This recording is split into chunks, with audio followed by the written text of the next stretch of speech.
Hey yo, what's up my friends? Hopefully the audio is adjusting. I just had to make an adjustment last minute on the fly as I went live here on the YouTube channel. Of course, I'm Dan Tom, at Dan Tom MMA, as you can see on the name tag here. You might see my work at MMAJunkie.com, Action Network, but on this here program, the Protect Your Neck podcast, we break down high-level MMA. Tonight, whenever you're listening to this, hopefully it's before the fight, recording this late on a Thursday night, West Coast Pacific time in Las Vegas for UFC San Antonio, UFC on ESPN 43, UFC Fight Night, Marlon Chito Vera versus Corey Sandhagen. Of course, as per usual, I'll be breaking down that card, or what I was able to run the proverbial comb through from top to bottom. Check the timestamps if you're listening in the future. Of course, on Apple, iTunes, 5-star ratings and reviews are appreciated. Usually I do the self-deprecating, I don't deserve it, and although I am a couple minutes late today, hey, we're riding I think 3 or 4 winning streaks or something as far as events go. Of course, nothing to get too high on. Your luck can change that fast in this game. Still a losing year, still been getting my butt kicked more than most, and grateful to get whatever I get. So, not going to try not to be self-deprecating, but definitely not riding too high, but in my defense, if you will. Of course, if you're on YouTube, hello there. Live, especially hello. Likes and subscribes if you want to join in the chat here. Those are always more than welcome. And of course, I will update with timestamps. Of course, even the better timestamps now. Shout out to the Jack Slag timestamp dude on YouTube that pops in and out of these comments here sometimes.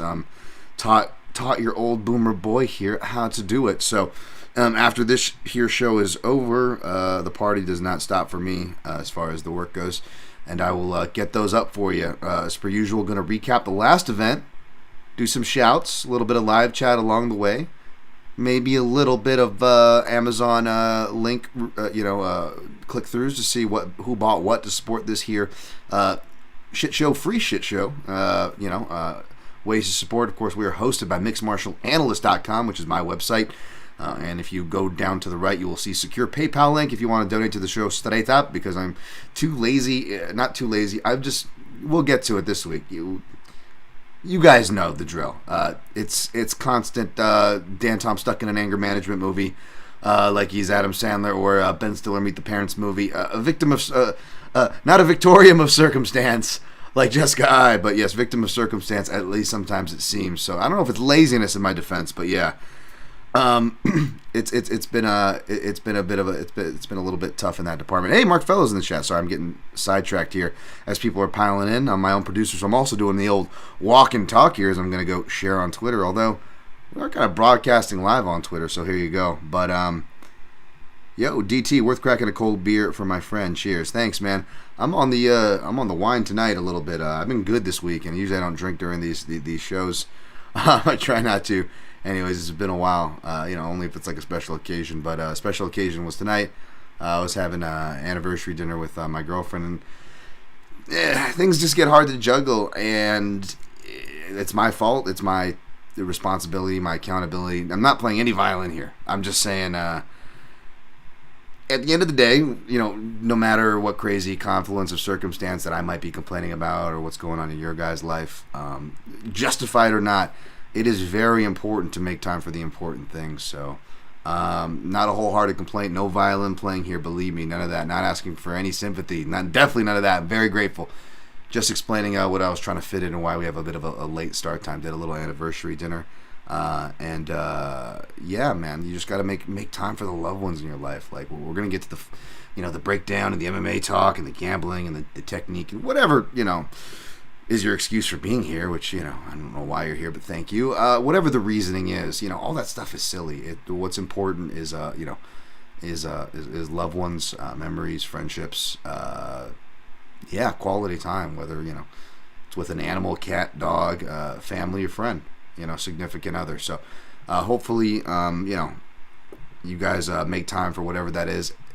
I understand that not everybody is as lucky to have, big support systems or this or that. Believe me, I definitely understand that. But I'd like to think that we all have, when you get the animals included into the equation, y'all have someone in your life. So hopefully you make the proper time, because it's really good therapy for yourself, and I'm trying to do better for myself. I could certainly use it. So enough of that. Enough of my excuses. We're going to push on here. Thank you guys for joining me. I got Ghost Phantom in the house. Hey, yo. Can't stay long, but just wanted to say what's up, Dan. What's up, my man? Appreciate you. Apologies for the late start times. A lot of you guys actually make it a point to come hang out.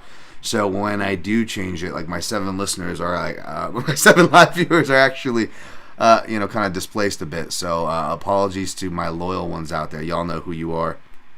Appreciate you. Gonna share this again as you guys pile in. I will get to questions as I can, but again, it's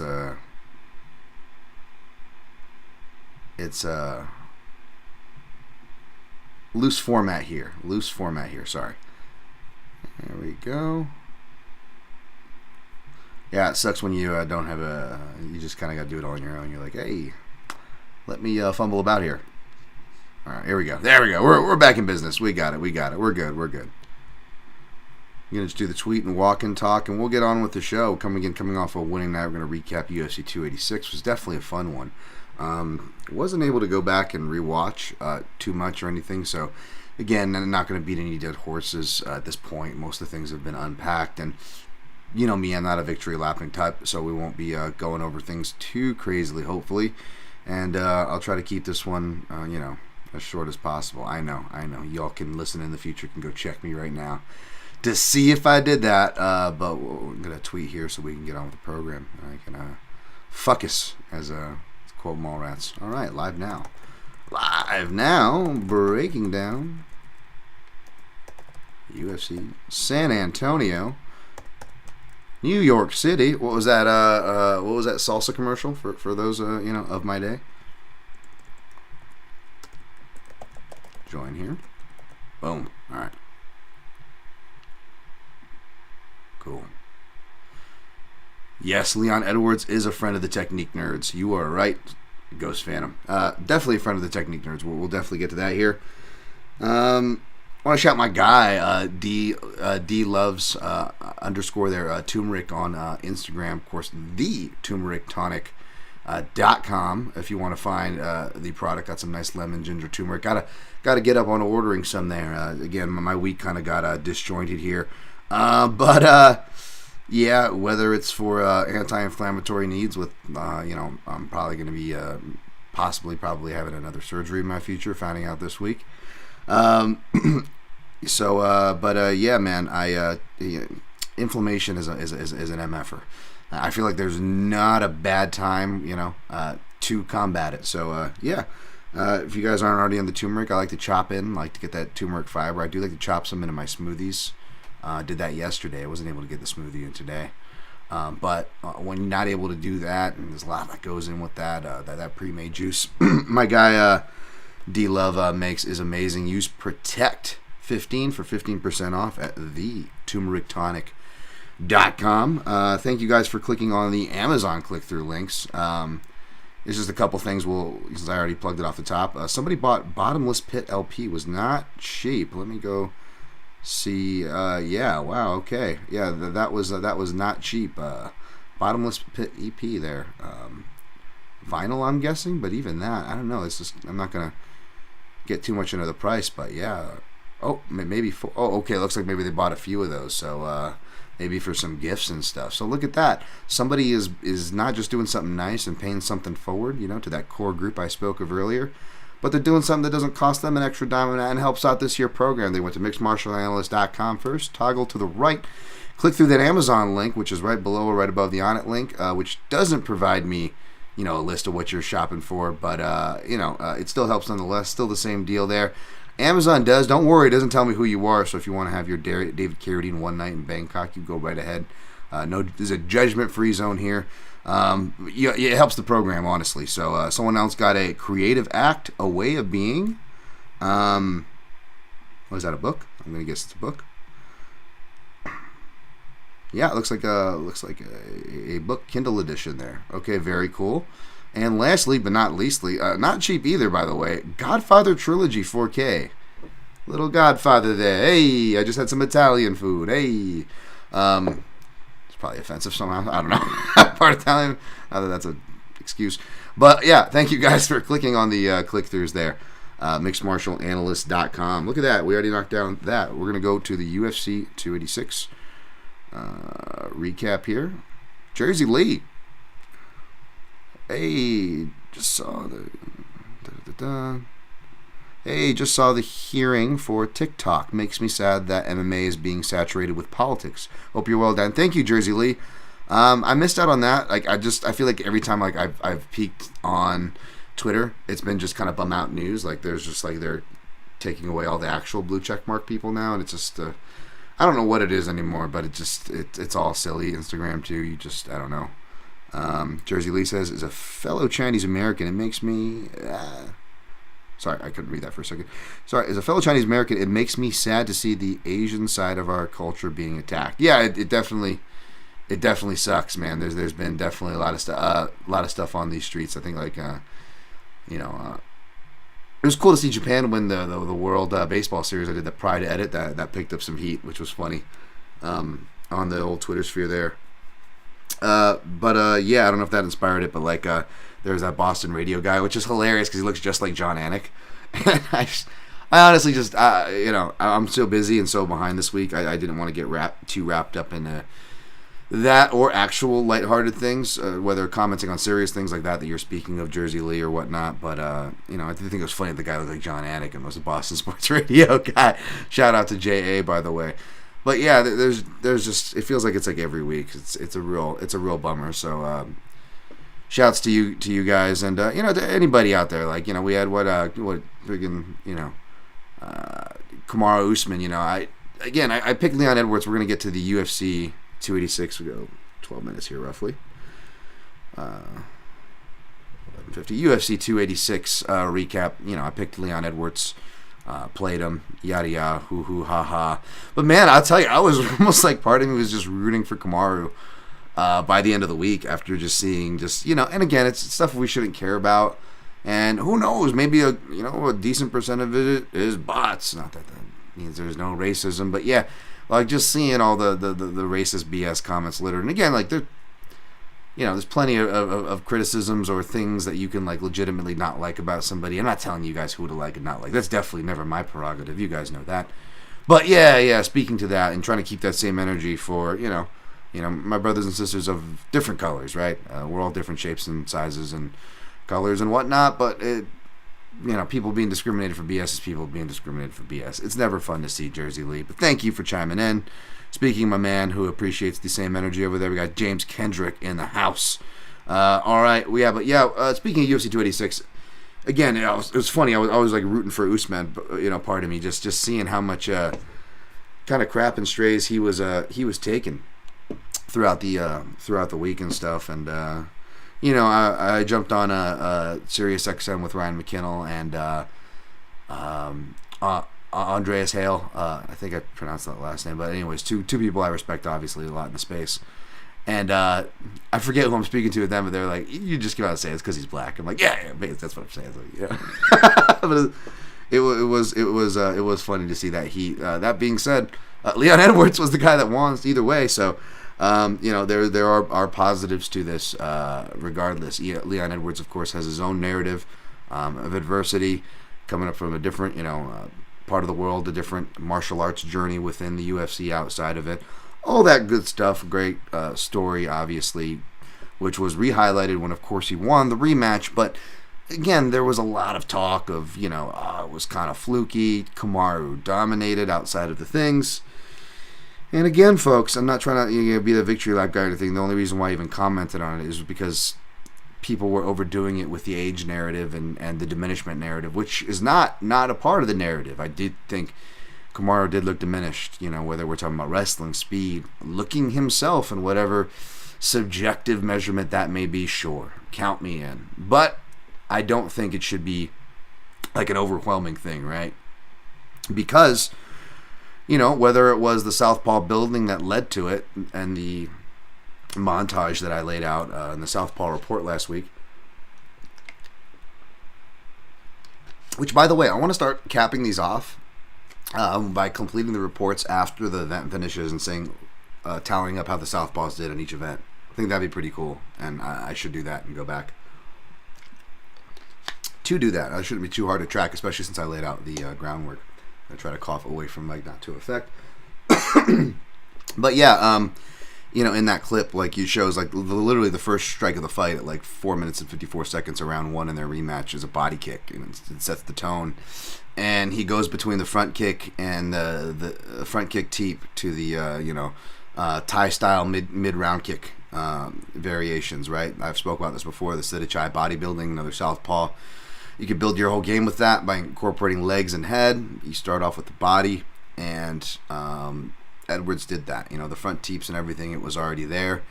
And even him being fatigued, which the altitude did play a factor. Again, it's not that it did not, but also that part was just overplayed from one part of the steering wheel. Now everybody's overcorrecting the other, right?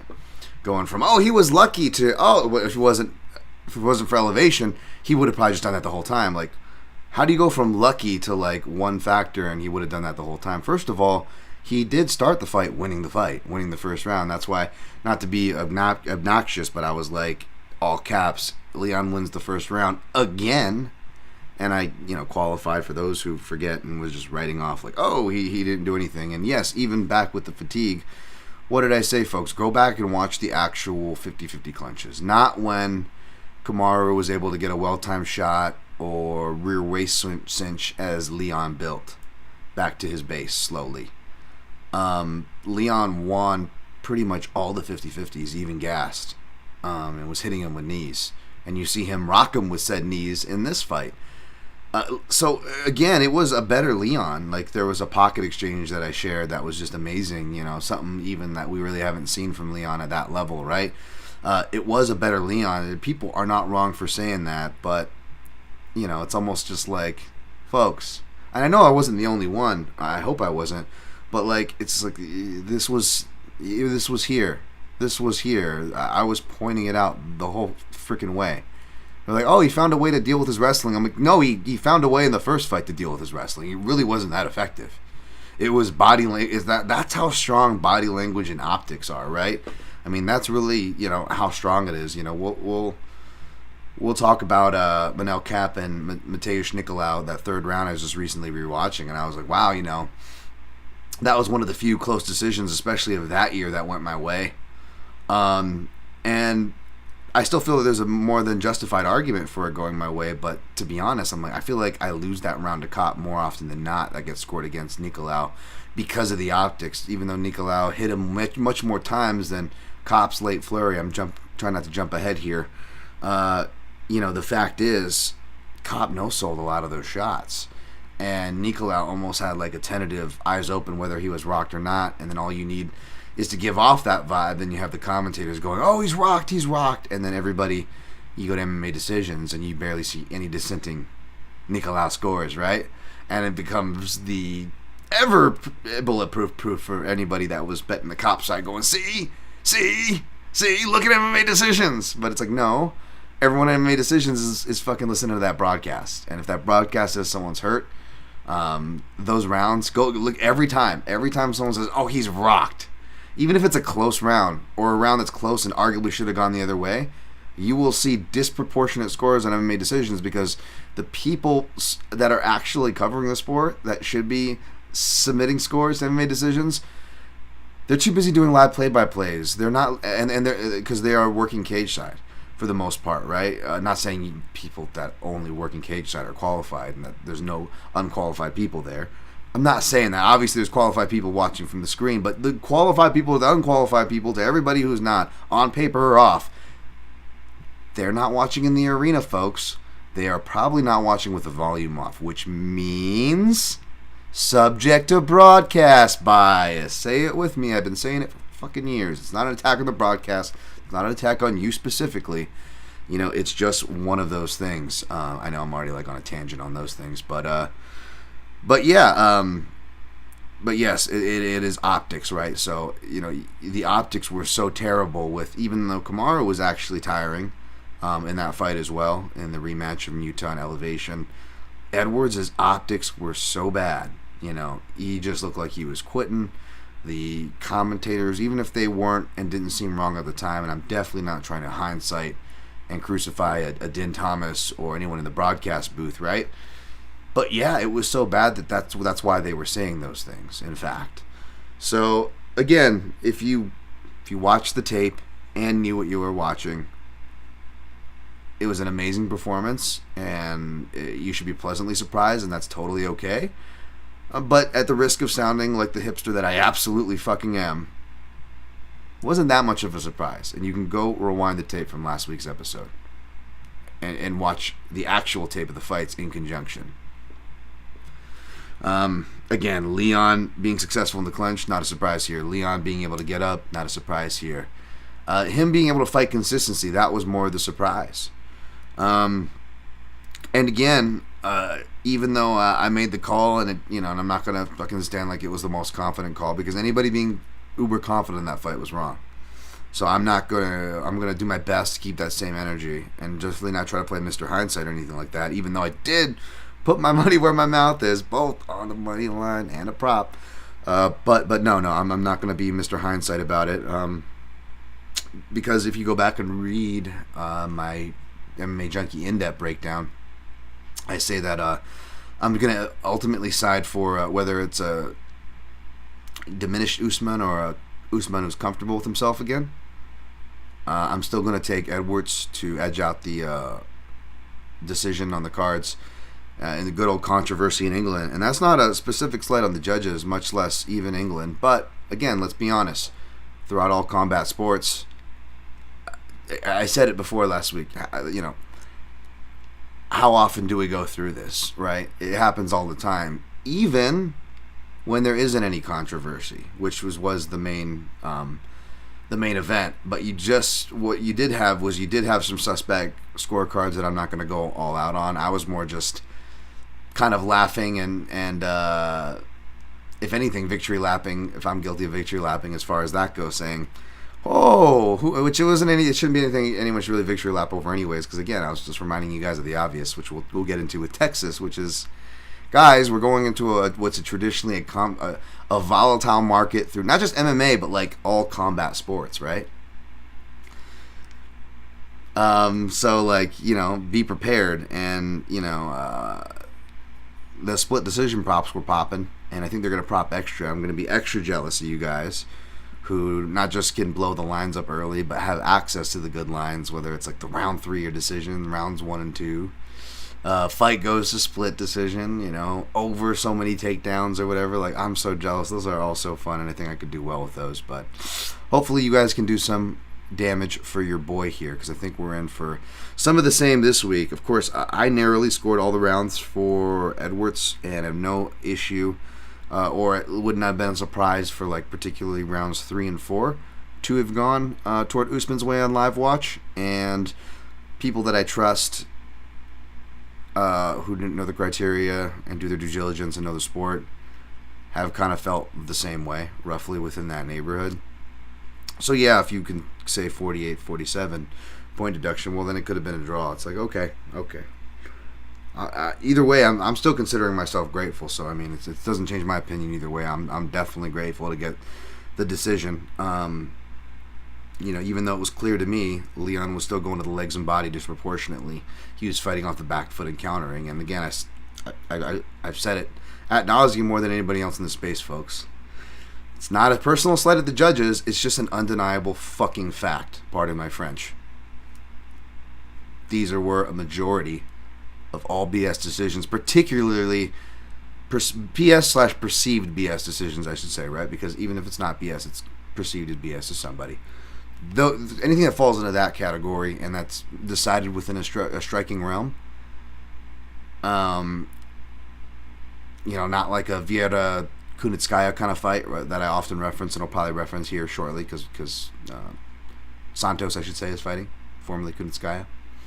No, I'm talking about, within the striking realm. Usually the common thread for those decisions, fights decided within the striking, contested and decided within the striking realm, chances are the person who lost, and if you thought they should have won, they were probably counterfighting, they were probably targeting the body more, maybe even the legs more. I will give the judges credit there. I think they're much better at judging, giving credit to leg kicks, That being said, physical damage shows up easier on the legs than it does the body.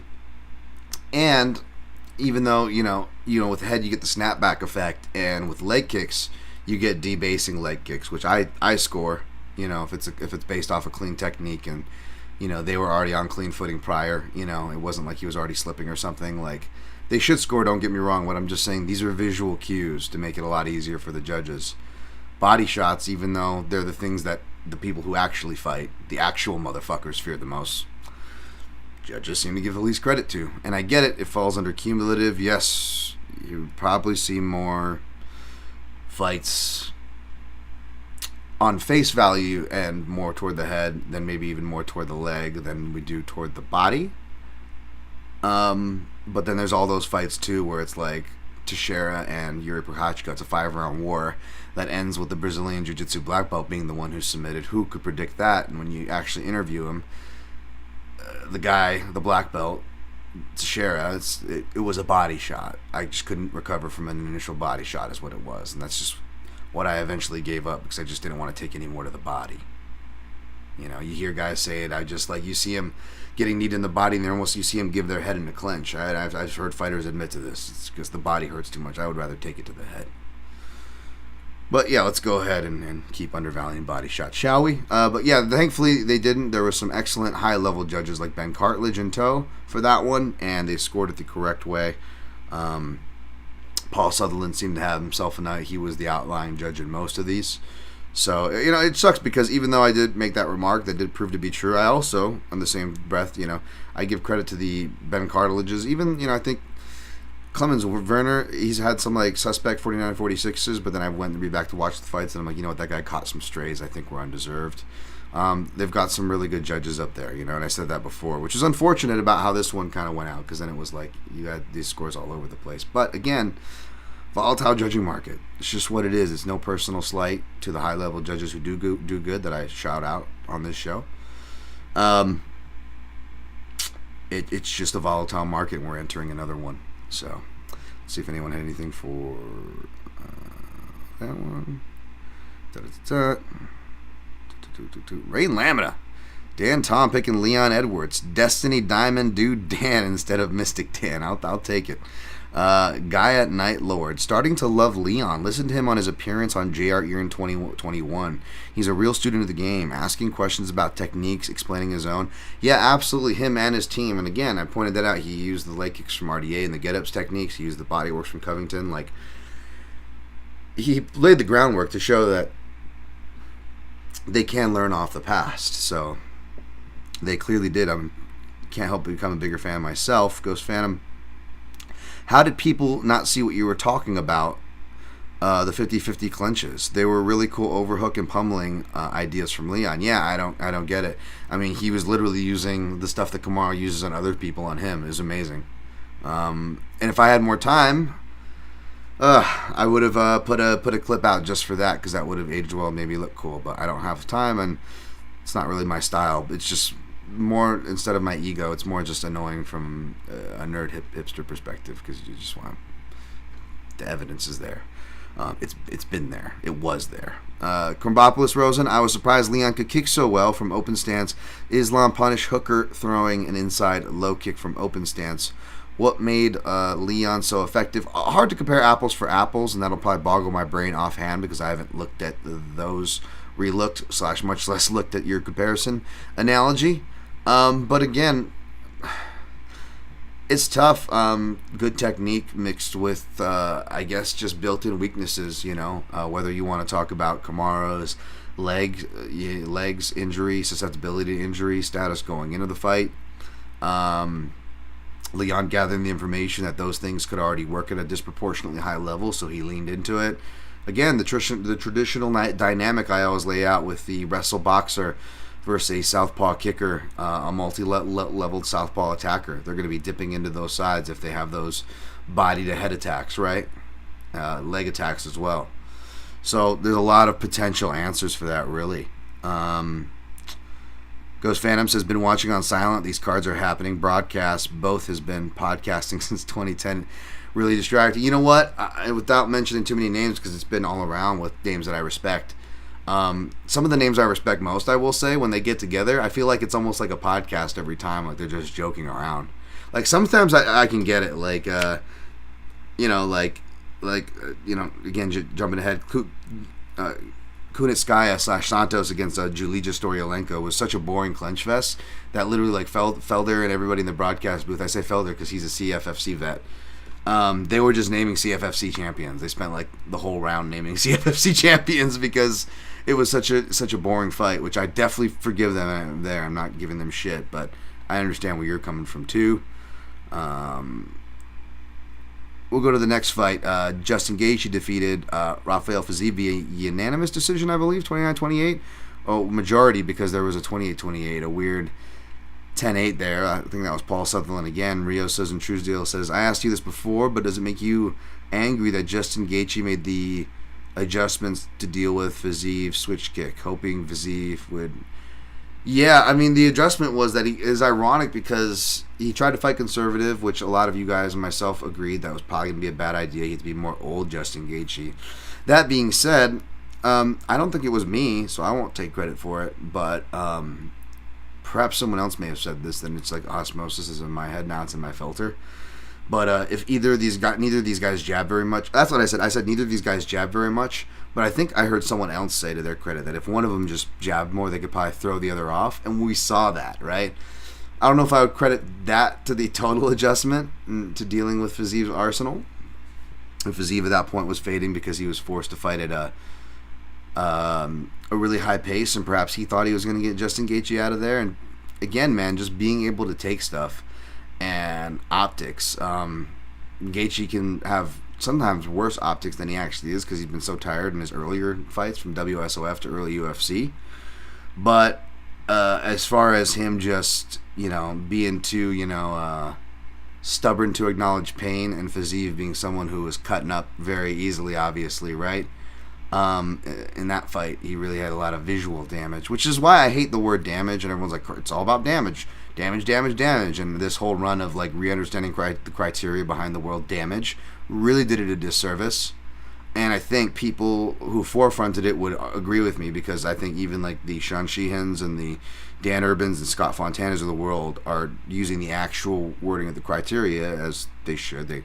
Those guys know it better than most in this space, but which is the word is impact or effective striking and grappling, right?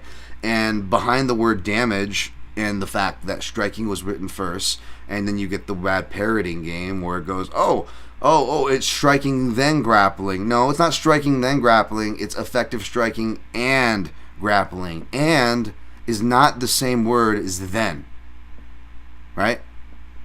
It's and. It's the same value. They're both emboldened. I'm sure that's for a fucking reason. Anyways, but yeah, so then another big disservice of damage is now you get, and you even hear it with like Dominic Cruz, who's like, and I get it, he's almost saying it begrudgingly. I don't think he believes it. It just, but it's getting parroted so hard. A contrarian like Cruz is probably gonna run with it and be like, oh, fine, okay, damage. So I guess, oh, well, look, according to you, then a fucking bloody nose wins the round. Technique be damned, because I don't know what the fuck I'm talking about. That's damage. And he almost gets like fucking like, I don't want to say passive aggressive because there's nothing really passive about that, but you get what I'm saying. Like he gets indignant about it, right? And I get where he's coming from. Dan Tom definitely is a bit of a Dominic Cruz in him, but I almost get where he's coming from, because that's the danger with the criteria. You can just kind of run off that. Like there was actually a decent argument that Fiziev won that fight. Even though I picked Fiziev, my bets aren't affected by it, so I'm definitely not saying that out of spilt milk. He didn't get the KO. My bet was my only bet on that fight was a loss, so that didn't affect me at all. That's why I didn't cry over it then. Not crying over it now. I'll be curious to see what I see when I go back to watch it again. There's no time because you got to turn the page. We're on week 8, and I feel like I'm gonna die here. But yeah. Speaking of eyes, my eye is getting better, by the way. But as I got off track earlier, and if you didn't read anything on social media, my eye got better on Friday. And I'm literally like, I got my prescription. It all went successful. And it's my one night where I'm like, I have freedom. And I'm like, yes. I'm literally dancing around my house going, yes. Shadow boxing. I'm going to set a schedule, get back to working out. Everything's going to be great. I go to sleep. Not even 24 hours later, I wake up and I have a hernia. And now probably another surgery. So it's just, I've just been really fucking depressed with that. Because, long story short, I had an umbilical hernia, really fucked me up, long recovery. And I feel like I've pretty much have only been able to work out. Last year was the first year since 2018 I had the first surgery that I've been able to actually kind of get my body both mentally and psychologically feeling back to normal. And yeah, again, I'm very grateful, very privileged. But you want to talk about circumstantial? You got, it's yeah. So that's why I couldn't get through shit. So apologies in advance. I'm gonna push through. And luckily, the depression did so bad I wasn't able to get through much tape study this week. So we'll see what I got for you. But yeah, man, I'm not crying over the spilt milk of that fight. I had physique by KO. The analysis was there. Again, the body kicks and all that stuff. Again, what I'd say the dynamic of not necessarily southpaw, but if you have a strong switch kick and you have that wrestle boxer, you're going to kind of dip and lean. You're going to go into those southpaw body kicks and shit like that. So, but yeah, good on Gaethje, man. Amazing fight. Like, how can you be mad about something like that? So, I don't know. I'll have to rewatch it as far as scoring and technical talk as far as adjustments go. But that jab really made the difference from my eyes in that fight. Oh, by the way, I'm fucking all over the place today. Sorry, folks. It's just one of those weeks. We went 8-7 overall, so not too great in picks, but 1-0 in straight plays, 1-0 in totals, 3-4 in the props, 1 out of 4 for the round robins, which means we made nothing from that, which also means we went 0 for 1 in the long shot parlay, and 0-2 in fight night ads. Gave some back. Probably would have pocketed about 2 whole units. Again, these are small wins, nothing big, and I'm lucky and grateful to get out with them. So no complaints here. Just saying, it's nothing big, nothing to write home about here, folks. And in fact, I gave some back, which is always the effing worst. One was a small stupid hedge, which was fine, and the other was, I don't know what it was, but it was probably dumb, knowing me. Next fight, Cody Nelson defeated Brian Barberena. Yeah, that was exactly what I'm not one to get all I was just having fun with my undefeated streak, betting Brian Barberena as a dog, because I realized I'm undefeated when I bet this guy's a dog. I knew it was definitely a chancy pick, which is why the under bet was in play. And I got the pick wrong. I looked like a dummy, but at least I profited off the fight for what it's worth. Again, it's one of those fights. I know in my defense, I'm not even gonna bother to defend myself because it's like the John Jones Gone fight. You're like, oh, and it would have been the same way. Again, this is probably why I should victory lap of the Leon Edwards fight, right? Because if Leon Edwards would have won, because someone in the junkie comments from my article was like, before anybody gets excited, keep in mind Dan Tom picked Gone to beat John Jones. See, and you can just take that unfair excerpt and just paste it everywhere, and you almost look bulletproof, which is why so many fucking low-level fucking piece of shit never sacrifice the shit that I or you or many others that we watch have sacrificed. Will go in there and tie their horse to John Jones. How fucking brave of you, bitch. I would have had the same thing happen to me here because you picked another Southpaw European against an American wrestler, dummy. All right, someone too came out, the props guy were just like, I think everybody's reasoning here is good except for Dan's. For my Leon Edwards by decision pick. I'm like, yeah, no, I only gave you technical stuff that actually showed through in the first fight, continue to show through in this fight, as well as the juju of the English scorecards, which showed through the entire fucking fight card and cashed every fucking angle I made on that fight. But yeah, my reasoning was bad. Fuck yourselves. Sorry, but yes. You open yourself up to that whenever you pick against a fan favorite, and it's one of those two-way fights where it could be one-way traffic kind of either way. So that's that. Jennifer Maya defeated Casey O'Neill. Me, big fan of Casey O'Neill. Not going to play retrospect. Made the pick, gave reasonings why, but was not confident on it. Said this was I did say in my defense this was a dog or pass all day. I was. Even though Team Casey O'Neill here, I was admittedly surprised on the odds, which tells you something, right? So good on Maya, and Casey O'Neill will bounce back from that. It was a really bad matchup to give her back on a. That's a tough matchup at any point, really, especially at this point in her career, but especially off the layoff and injury. Like, again. Yeah, if only the UFC was in the business of actually building these fighters, right? Marvin Vettori defeated Roman Dolidze. Watching live, I got to rewatch this one. Watching live, again, the optics were bad. And I don't even know if Vettori's numbers were necessarily, I don't trust the numbers, by the way, but like as far as going back and watching the tape with eyes of someone who knows what the fuck is going on, not these bullshit stats that are fucking incorrect all the time, from the control time to the wrong fucking person that I just pointed out last week with Amirkhani and what's his name, fucking Hick Diaz. Like, how long ago did that fight go? How long have y'all had to fucking change that and update this shit? Like, no, it's a crazy well of misinformation that they don't bother to fucking update. And everybody and their mothers, from professional broadcast level content creators that are going to be on the actual fucking broadcast, everybody else polluting you, me, and your fucking uncle's ears and in between, are going to base their whole entire well of information off a faulty fucking well. Stats, bro. Look what everybody said on MMA Decisions, too. Don't forget that. Ugh. Dan, are you sure you came off a winning night? Sorry.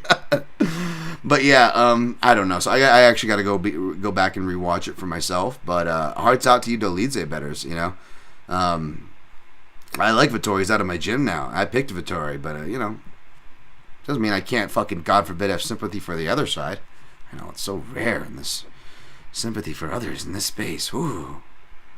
We're really bad at that. Again, constant reminders all week in and out of the cage how bad, this space can be. So, shouts to y'all real ones hanging strong here. Jack Shore defeated Makwan Amirkhani.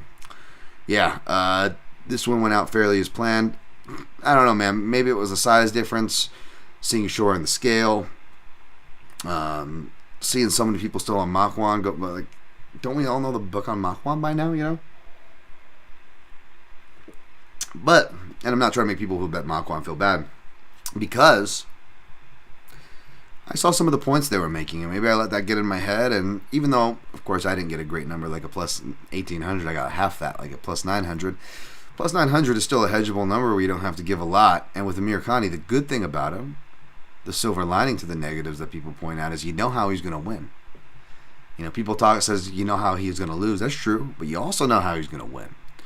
So I did put a small $20 I didn't want to see again, which I didn't, on Amirkhani round 1 submission. Of course, Jack Shore rounds 2 and 3, and Shore inside the distance, one of the biggest bets of the night, came through. So it was profit no matter what. Didn't really notice too much of it there as far as that bet went. Chris Duncan defeated Omar Morales.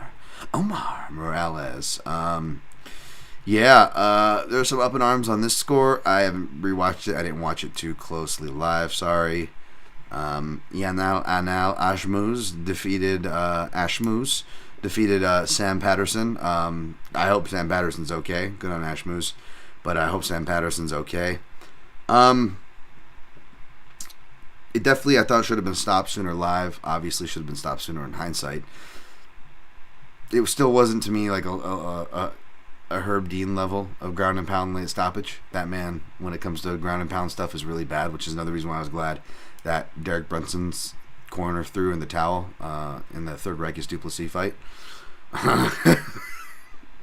He can be like, Herb, knife. Keep going, keep working. So I'm not going to criticize. It was a Goddard.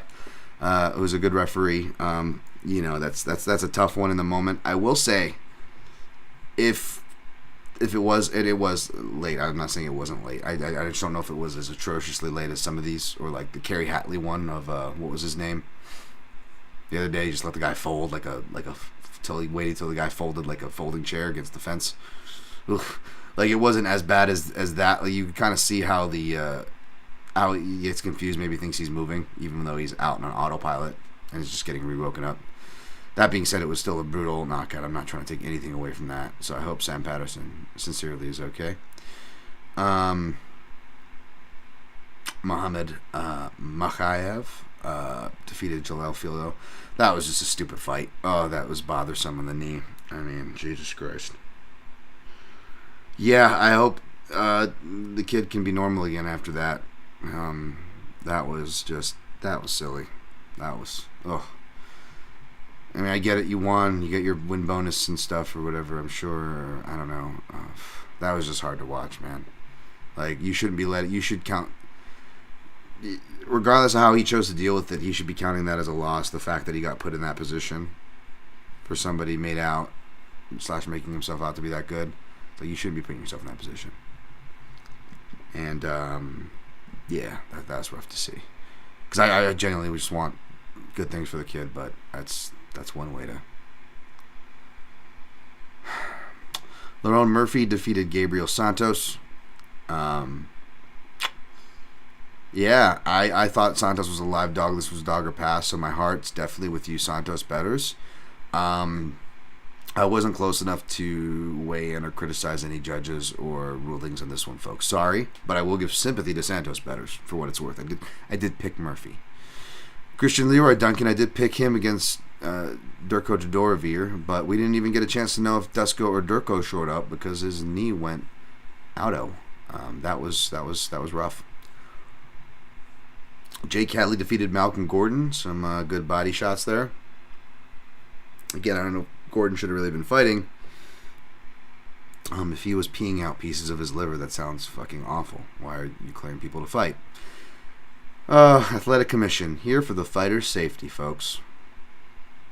Yeah, stop weight cutting. Want to make sure you're safe to, continue to pee more out of your liver. Joanne Wood defeated Luana Catalina. Oh, that's all. I ended up jumping on the under after talking to my guy Aaron. I followed my guy off that cliff, but it was a nice number. Took a shot, and Joanne almost got her out of there at the end, but nope. She got the decision victory though, so good for her. Jai Herbert defeated Liv Klein. He did not. Oh no, it was a draw. Yeah, I didn't watch this one, folks, so I can't tell you. Veronica Hardy defeated Juliana Miller. Yeah, good on Hardy, man. And hopefully Miller bounces back. She's a weirdo, but I appreciate the weird ones. I mean that in a positive way, because I'm a weirdo too. So all the best to Juliana Miller. Hopefully she gets back on the proverbial horse there and can learn from this. Veronica is a vet. So yeah, that closes out that. All right. Let's see where we're at on time. 47, longer than I wanted there. It's okay. We'll hopefully go faster. I'll clean up the chat, and we'll get to UFC. All right. The ultimate BS decision during Torres. Yeah, don't remind me of that one, buddy. Oh, jeez. It hurts. Yep. Let me see. Ghost Phantom. Brian Barberina is known to defeat old welterweights, so it's a pretty good read on the situation. We have to admit, though, that was a cool double armbar setup from Mountain. It absolutely was, man. Gunny is always fun to watch work in that respect, man. So I'll be curious to see what he does. We got my guy Bonitas de Piedra, Mexican Monster, David Benavidez, and Jesus El Mono Ramos by KO this weekend. Hashtag Arizona, stand up. I'll shout that out. De Piedra in the house. The real card this weekend is Benavidez versus Plant. I'm sure it's much better than this card. I am not excited for this card. Wow, way to kill your breakdown excitement. But spoiler alert, I have 0 bets going in officially, folks, so far. I'll tell you what I'm looking at, what I got. For UFC, of course, on ESPN 43. They got it it's a mess on best fight odds here. But yeah. We're going to be breaking down here UFC on ESPN 43, yeah. UFC San Antonio. Sorry. Get this another retweet and we'll be good to go.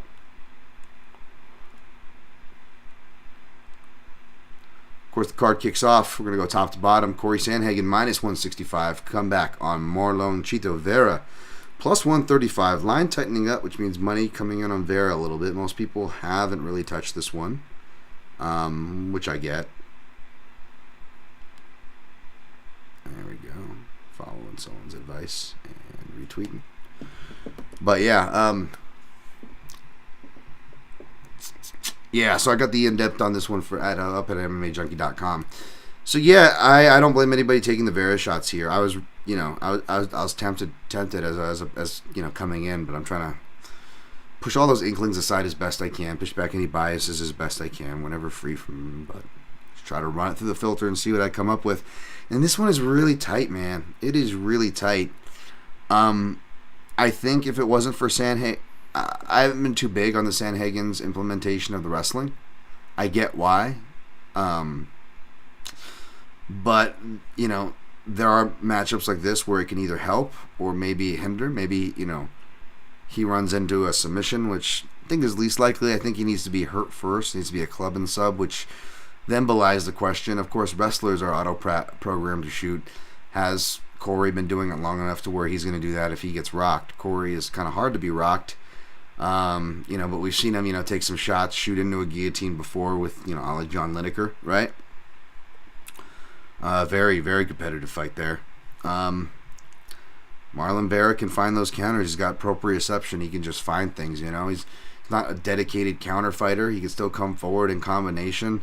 He can even do stuff that I love to do. Like, he's not even a traditional martial arts guy, but he did it in a not as flamboyant setup, but he still essentially did a fake leg kick to get you to check and come up on the other side and hook. And it's something that I particularly liked, as a southpaw, mainly facing people in an open stance matchup, and especially my point karate days, my more flexible days, I was a big hook kick. I could get around someone's guard, feint out their forward guard, and kick around and hook to their chin.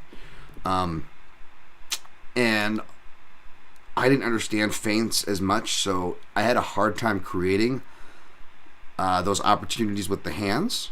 But what I did find in my point karate days, and I was able to adapt this to where instead of using it to a hook, I would do something more of a fake leg kick and then go liver kick, switch liver kick. If I can get them to go up on one leg and draw their leg up like a flamingo stance to try to check the kick, if I can sell that hard, I don't even have to throw the leg kick. I can parlay that momentum and then switch and hit them liver, right? If they're stepping back and kind of checking, I can fake leg kick and then with the rear, which is the right leg from orthodox stance, and then shuffle forward and fling a lead left front kick to the chin or stomach, teep. He doesn't have to be something as flamboyant as a hook kick, but Chito Vera was able to draw that out of Font, I believe, and get Font to kind of lift one knee up, and he just kind of ghosts through the kick, throws it away, and then just comes up with a hook kick. He actually might have actually drawn it out with the hands first, actually, and then hook kicked around the guard. So pardon me if I'm brutalizing that, but the basic theme, what I'm speaking to, is there. And that's a very much traditional martial arts thing, and that very much does not seem that of Chito Vera's background of a street fighting kid in Ecuador. And very, it's the fight game, so this isn't a criticism, folks. But he definitely does not. It's just funny because he lives more like a martial artist than most of them, but his attitude is definitely not a martial artist. He's kind of a shithead in there, folks, and he's a fighter. He should be. He should be a mean shithead. He should be. I'm not saying it as a negative to shit on. I like Cheeto. Just saying he's a mean little shithead in there. I don't even think he would disagree with that. It's kind of what you're supposed to be, and makes him really effective. So you don't got to worry about that. He's a guy that's going to fight for your money. He may give rounds and make you sweat, but he's going to fight for your money. Both these guys like to go to the body and legs, which is going to be good because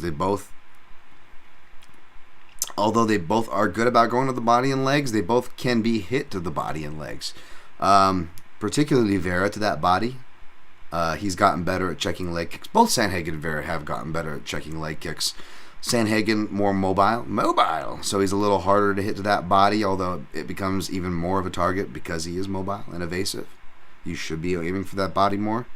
He's got a bit of a longer torso, so it's a target there. Same with Vera. These are very long bantamweights. So there will be some size parity, despite the 3 inches in reach difference. Vera won't look or feel like he's 3 inches shorter, and he actually has a half inch of reach technically, for whatever that's worth. So yeah, these are very long bantamweights here. It's going to come down to the last 3 rounds. Those are obviously Vera's money rounds for a finish. So if anybody's sprinkling for late round finishes, Vera's the side there. I don't blame you. It's one of the few things we're sprinkling on in this fight, probably. But I feel like these guys are both just too ridiculously tough. And Vera, unlike a bulk of his fights, recent fights,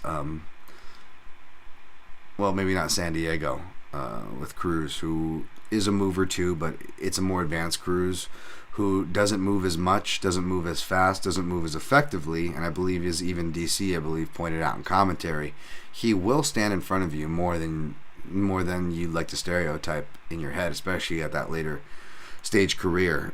So yeah, he's going to have to be in the big octagon with somebody who's in their prime, utilizing that youthful movement in Sandhagen. So that's definitely going to be something to think about there. I think that could potentially frustrate Vera. I think Sandhagen can stay on the same game, and even though he has a bit of a side where he can be coaxed into a brawl too, I feel like there's more consistency and control on Sandhagen's side, which is probably what has me leaning toward him. And even though he's not as damaging of a fighter, and again, you want to talk about optics, this is where Cheeto almost cheats, and why I said in the last couple fights, do not be surprised if he could win a decision, even in this kind of a fight, where I'm picking Sandhagen by decision, is because, again, how impact, I'm trying not to use the damage word, but again, impact and effective striking is judged and graded, right? These big moments can really steal it, unfortunately, still.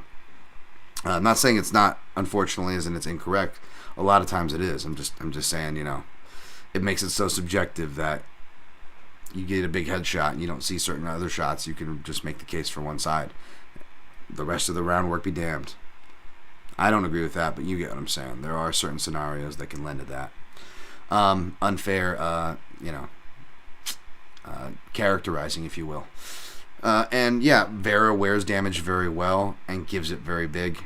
Sandhagen, again, hard to hurt, but I wouldn't say that, he wears damage, no offense, pale white dudes out there. He's a pale white dude. I imagine he's gonna show some damage unfairly there, the redness and the bruising, right? A little more disproportionately in that respect. So Vera still very live to get a decision here, and Sandhagen, even though he's got knockout power, it's more kicks and knees than it is his actual punches, right? Kicks, knees, accumulative body work. Both the guys, they kind of have the similar style of, they're definitely finishers and dangerous on the feet, but it's not like exactly one punch KO power. That being said, speaking of elbows, Sandhagen has really embraced the elbows a lot. He's been carving up, they've been talking about Cheeto's recent opponents. Like Sandhagen's been carving dudes up too. Even Dillashaw, sliced him up pretty good. I think it was based off of a punch, but was able to open it up, pick at it more with elbows if memory serves on that fight from round 2 onward.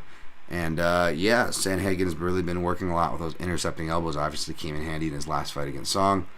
So I actually ended up slightly siding towards Sandhagen. Again, the big cage, the body work, the leg work, the variation.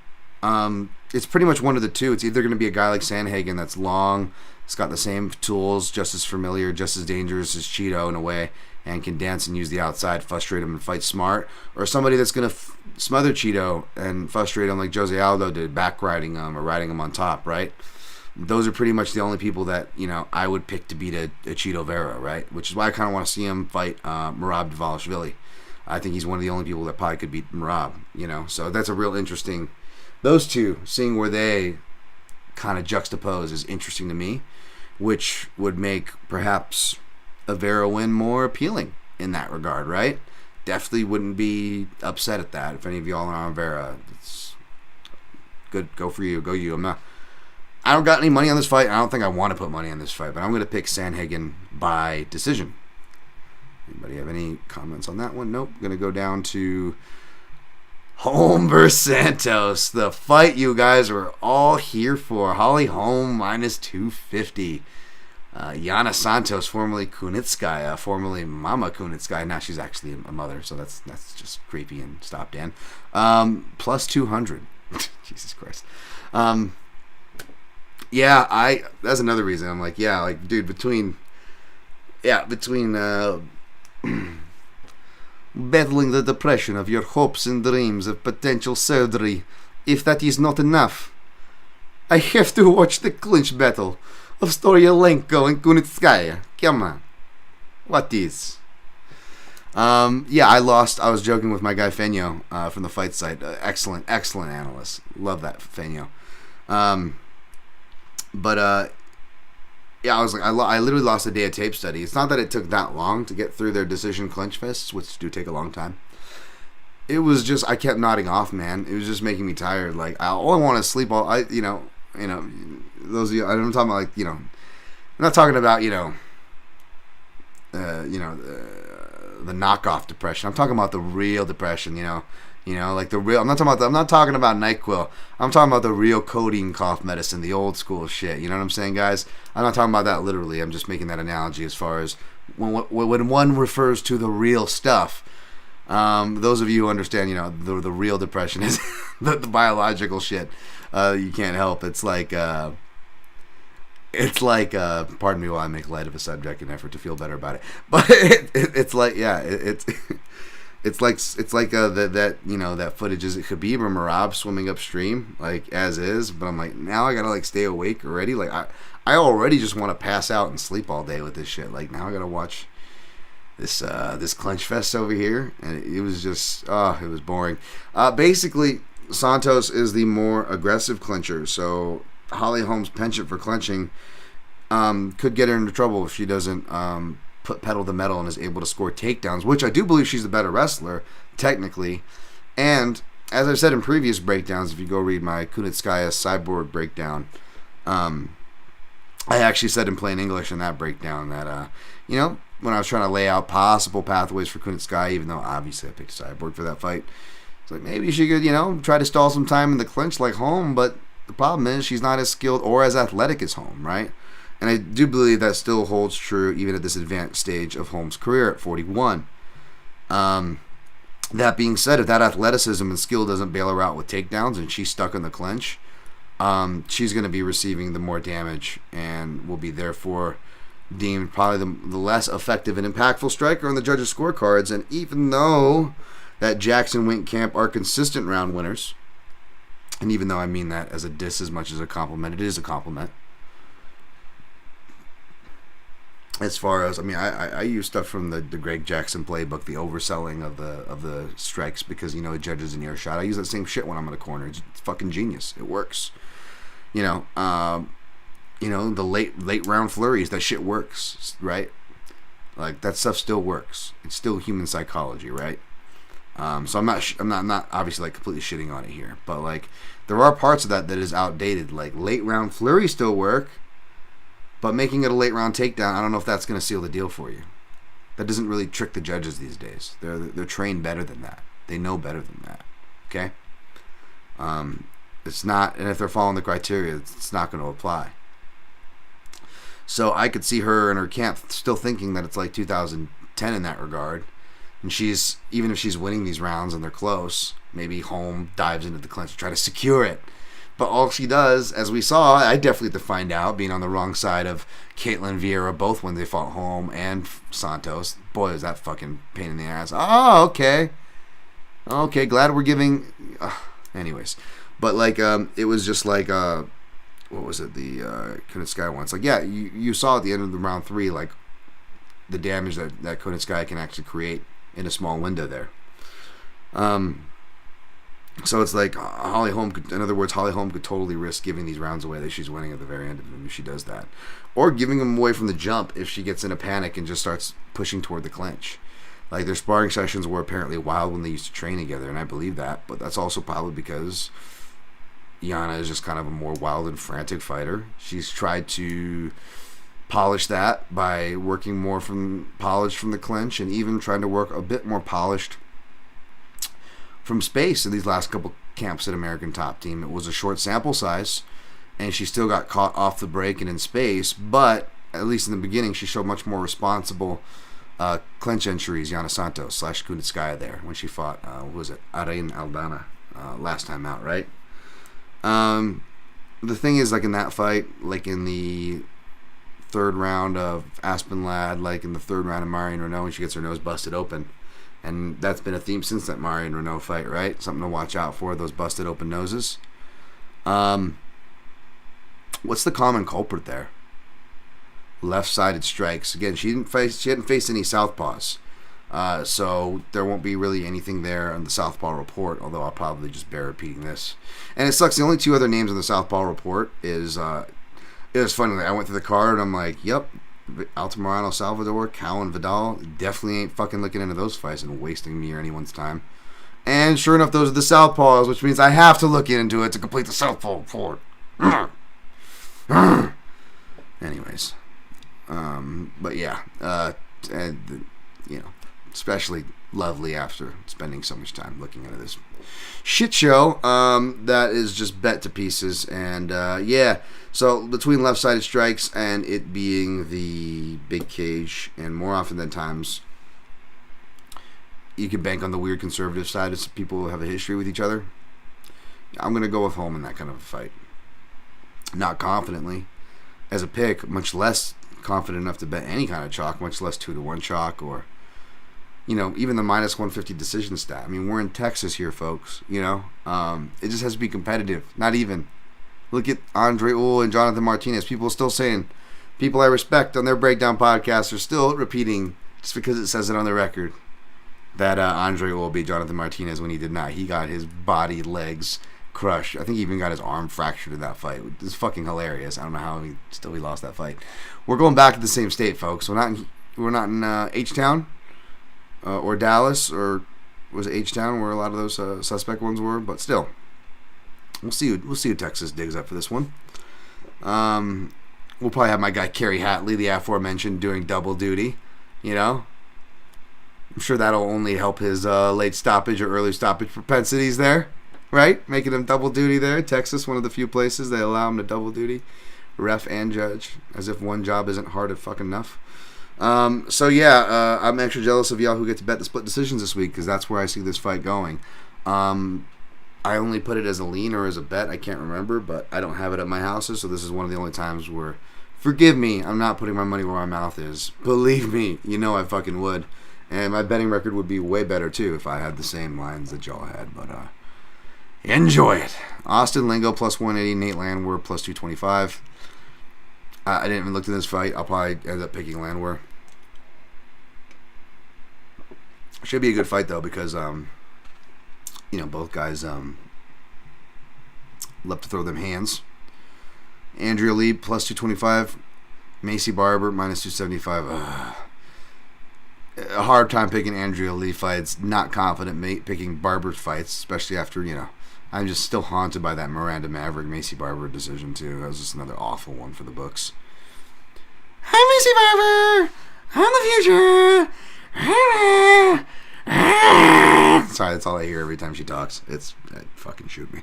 I'll probably take Barber again with optics. Like Andrea Lee, always looks like she's on the verge of I just can't get that UFC 242 fight. I know it was a super hot octagon on that Khabib card in Abu Dhabi. But I can't get that vision of her. Just she's always seems like she's hurt and gassed, and even if she's winning a round, she looks like she's losing a round, which is bad. Again, optics are huge, and Macy Barber has great optics, even though she's punching the air and fucking doing nonsense pretty much the whole time that she's not in the clinch. But sorry. Yeah. And then you got fucking Andrea Lee. Donnie. Yeah, that said, part of me is rooting for Lee, even though, if she wins. I did not see that coming. Play on words there. Donnie? Alright, I'm going to move on before I say anything else. Get myself in trouble in that fight. We got Manel Kape, minus 175. Alex-Perez, plus 145. I actually ran this fight through the call and went back to watch these guys, because both of them have been just snake-bitten, kind of, mainly Perez, but even Kape, I realized he was pretty much out a whole year, and then came back and fought Dvorak on the card that I was flying back from Hawaii on, so I missed, right? So he's been off my radar despite training in my backyard. You guys know I'm a big Perez fan. Perez actually kind of out in my backyard. It looks like he's moved over to Syndicate for this camp. Which is good, but also worries me. I was a little worried because I know, I feel like, between Chito Vera leaving Team Oyama, I don't know what's going on with Smoka. It feels like that camp kind of, dissipated a bit. I don't know what's going on. I don't want to be unfair there. I'm just saying from an ignorant outsider perspective, which is mine. So I was wondering where he was training for this camp. So good that he found somewhere close, somewhere, with a bunch of bodies in the gym that he can work with, etc., so forth. But yeah, like I said, it's not a knock or a skepticalness or anything. It just doesn't matter where you go. There's that adjusting period, right? And that's something to think about here, which sucks because I hate that they're giving Perez like all these tough guys, man. And it's not that it's unjustified because me and other analysts that I respect, like the Ed Gallows of the world and whatnot, I don't want to speak for Ryan Wag, but like a lot of analysts I respect, appreciate this guy. We all rate him highly as a high-level flyweight, but man, he has just gotten such bad luck and circumstances. Just go look at Alex Perez's Tapology. And everybody, and of course, because MMA is so sympathetic and understanding and context and, just win, bro. And if I was just like one of those, bro, if I was all super broy and, fucking selective in my belief stuff on here, maybe I would have better followings and things too. But anyways, the nature of the game is what it is, and people like Alex Perez get shit on, and naturally I am sympathetic toward that because I see that Tapology canceled and all these things that are beyond his circumstances that the dude's been dealing with actually goes on, since the pandemic and before. The guy's had some really weird luck. I see that and I'm like, oh yeah, I'm not a pro athlete. I wouldn't compare myself apples to apples for any of these people, obviously. I'm fucking way down there. But I'm just saying, as far as adversity goes, like, I relate to that. Yeah, man. The guy that just can't seem to get healthy. I have one fucking healthy year out of 5 or 6. Like, one surgery or something alone might not sound that bad, but when it's multiple just surgeries and the concussions, the broken hands, knees, meniscus, it just gets old, man. I just want to fucking just do this instead of breaking it down, sitting behind the computer and wasting my body and life and lasting my physical prime away.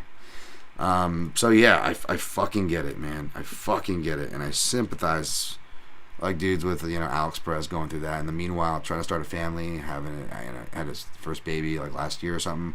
Wanted to spend time with his kid as well. Like, those are the important things, man. Am I really gonna hate on a dude for that, right? Like, come on now. That being said, I hate this fight for him. I do. I think it's going to be potent two-way streets because, as I said in the Southpaw Report, Perez, he's officially 1-0. He beat Carlos John de Thomas, who I forgot was a Southpaw. And he does what he does against all Southpaws. Like when Figueiredo or Benavidez showed him a Southpaw look. Both those guys are switch stance fighters, officially. And Perez showed... He didn't jab as much as I like, which is always a bummer, but he showed like feints as he worked his feet and to get in and toward the outside foot awareness angle. Really liked open stance kicks and really built well off those, going to the legs and body, which is good. But which you could also say the same in orthodox, by the way.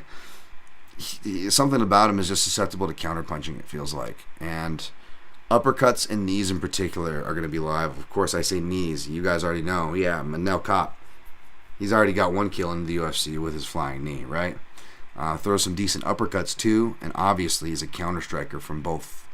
He can really flow and really find and feel with things, and you give him a little bit of an opening, he can run away with it, right? It can be very dangerous, I don't think Nicolau was as hurt, like I was saying earlier in the podcast, his commentary was making in that third round, but I can totally understand why they would interpret it that way, because regardless of how hurt Nicolau actually was, only he knows that, right? Not me, not you. The fact is, Cap is so dangerous in those moments, man. Those are life or death moments. So even though it all seems uncharacteristic, it does seem to kind of show up early, usually in the form of submissions. That's what bites Alex Perez in the butt, even though he actually is a good submission fighter himself. Again, offense can be good, doesn't mean your defense is good, right? And, there are those suspicions, unfortunately, with Perez, even though it was like a super sloppy, and it was a crazy exchange with one of the best dudes in the division with Pantoja, and it was a neck crank, not a clean finish, he still got him out of there. He still ran through him by Perez's own admission, right? You know, it is what it is. Shout out to my guy Goes there. He hates that saying, but, you know, got to say it once in a while. But yeah, that is definitely worrisome, right? That being said, when you look at Manel Kape, the guy's got bad kick defense. And when I look at, just like what I'm saying, you know, Marlon Vera or Merab, who are the type of styles to beat these crazy styles, when I do that question with Manel Kape, it's very similar in the sense of it's either going to be a guy who is just going to wrestle him, because even though he's a really good scrambler and comes from a jiu-jitsu background, Manel makes a lot of his money on the feet, obviously, right? And in the UFC, you really gotta, you know, again, you really gotta have your submission game in order. Good submission guys, black belts get submitted all the time in this game. I've already referenced a bunch just in this episode, offhand, right? And Alex Perez, we haven't seen him do it lately because we haven't got to see much of him lately. But you know, you go back to that Jordan Espinoza fight, and fights before that, like, it's not uncommon for him to take dudes down. You know, whether it is quick finishes or the couple decision wins that he actually has, because he's more of a do or die kind of a guy, Perez, as you would at least stereotype from his record. But you go actually watch the tape and you watch the decisions. It's a lot of wrestling in there. This guy was a wrestling coach. He can wrestle at a high level. He's a really talented wrestler, even though he doesn't have the you know Big Ten championships to his name or anything like that. He comes from a really good region in California for wrestling, with good wrestling programs. Selma, Lemoore, just representing that area.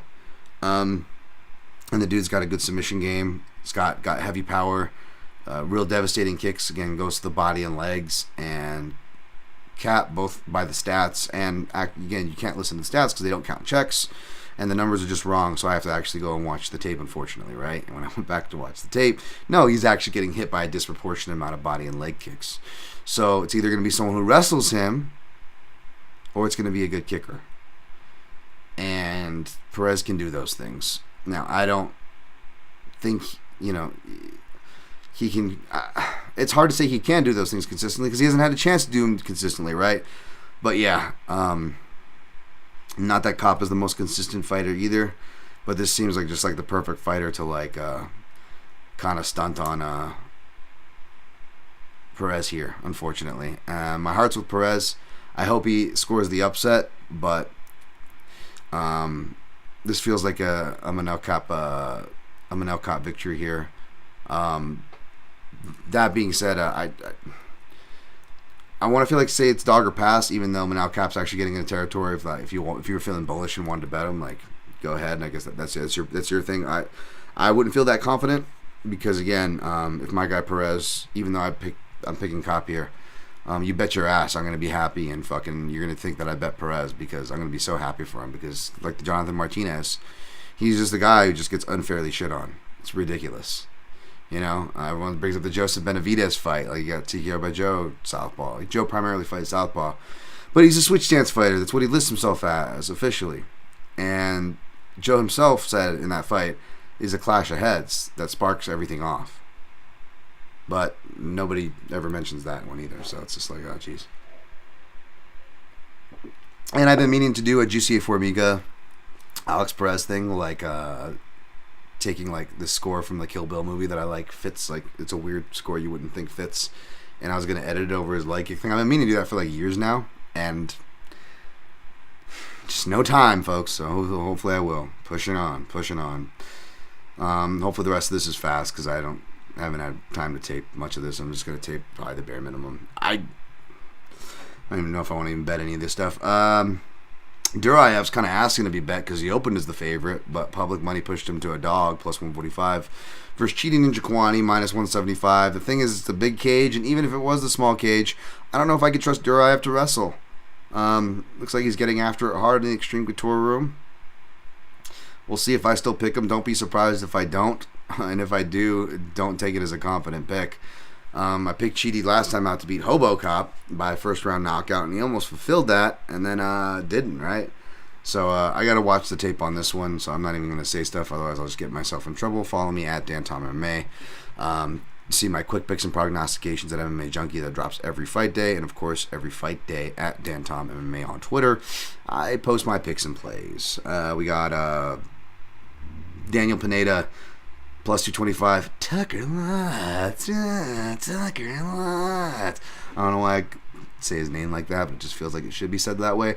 Pineda looks like a big dog price. Like, I'm sure it's for a reason, but I don't know, man. That is one number that jumps out to me. That's pretty attractive. Who knows? Again, maybe I look into it and I go, oh yeah, I'm picking Tucker Lutz. That's why the line's like that. So these were just my first impressions. We got Lucas Alexander, whoever the fuck that is, plus 125. Stephen Peterson, Detective Sterling Peterson, the Chicago Police Department, minus 150. You don't see that guy as a favorite much. That says something, but I will go with Stephen Peterson. He's very tough, well-rounded, brown belt in Brazilian Jiu-Jitsu. Comes from a good camp. I'll probably end up taking him. Preston Parsons versus Trevin J. Giles. I don't know how much tape study I would do in a J. Giles fight. I'm probably going to pick Parsons. But I will say Jay Giles has a good guillotine, and Parsons will be pressuring him and probably going for takedowns. So I'm curious what Jay Giles' sub is if you're looking for a fun flyer there, but I would not pick Jay Giles or invest in that fight seriously. Pick his Parsons. CJ Vergara, Danny, that's mean. I don't know why I just say that. CJ Vergara is minus 250. Daniel Da Silva, Daniel La Sierra, however you want to say it, plus 200. Probably going to pick Vergara here, but don't have much to say there. Manuel Torres, minus 155. Torres-Ogden, plus 130.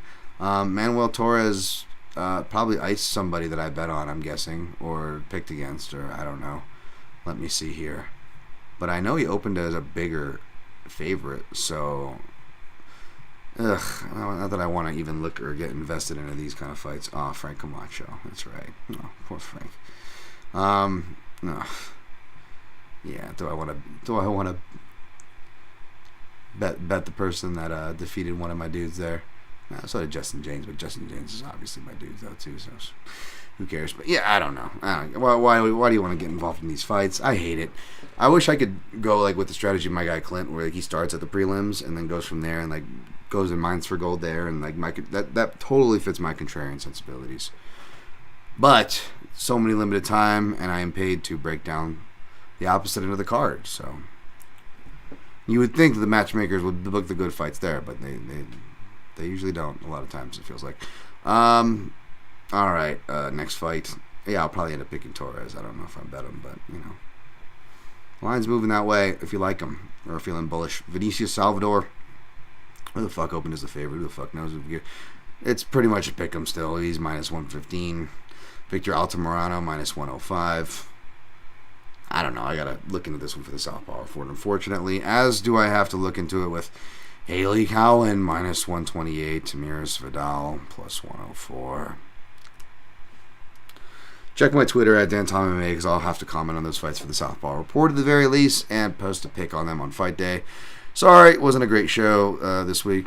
Yeah, not feeling it. We'll see if I end up with any bets. I'll post them at the usual places. Action Network. Appreciate you guys for hanging out, liking the video, subscribing, and all that good stuff. All right, no questions, which is probably good. Let's get the fuck out of here.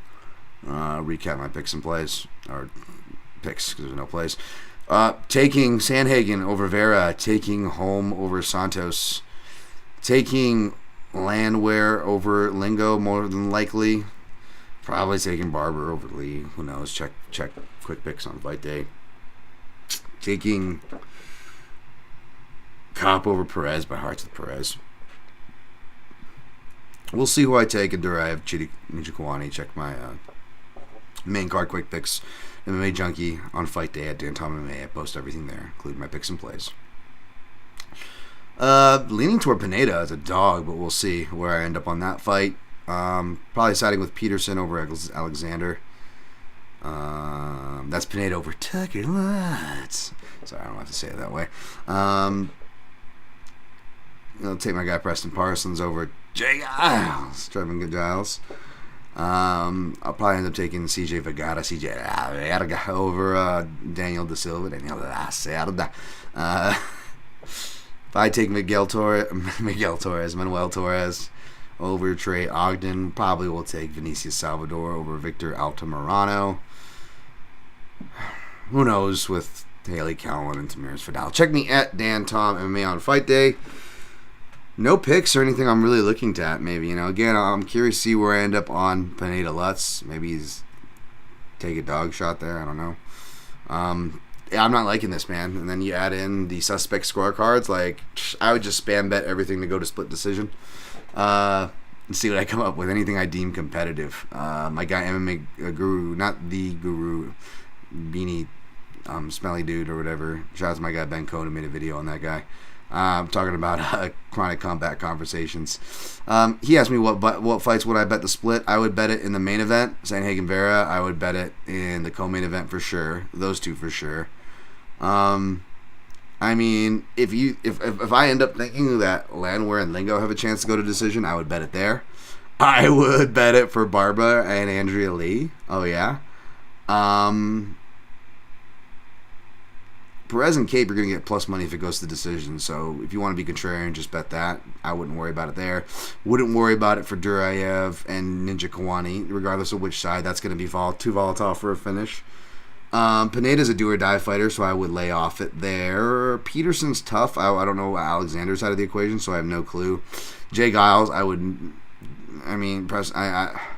like it's too volatile for a finish. Daniel Da Silva has a bit of do or die in him, so maybe a little too volatile there. Yeah, I would say probably volatile for most of the prelims minus the female fight, and then I would take the female fights and the main event for a split decision. I guarantee you one of those, or at least one of those will hit. All right, good luck with your picks and plays. Share at Dan Tom MMA, like all that fun stuff, whatever. I care less. Dan Tom Jerk Off Jeff. Good luck in your picks and plays, and always protect your neck.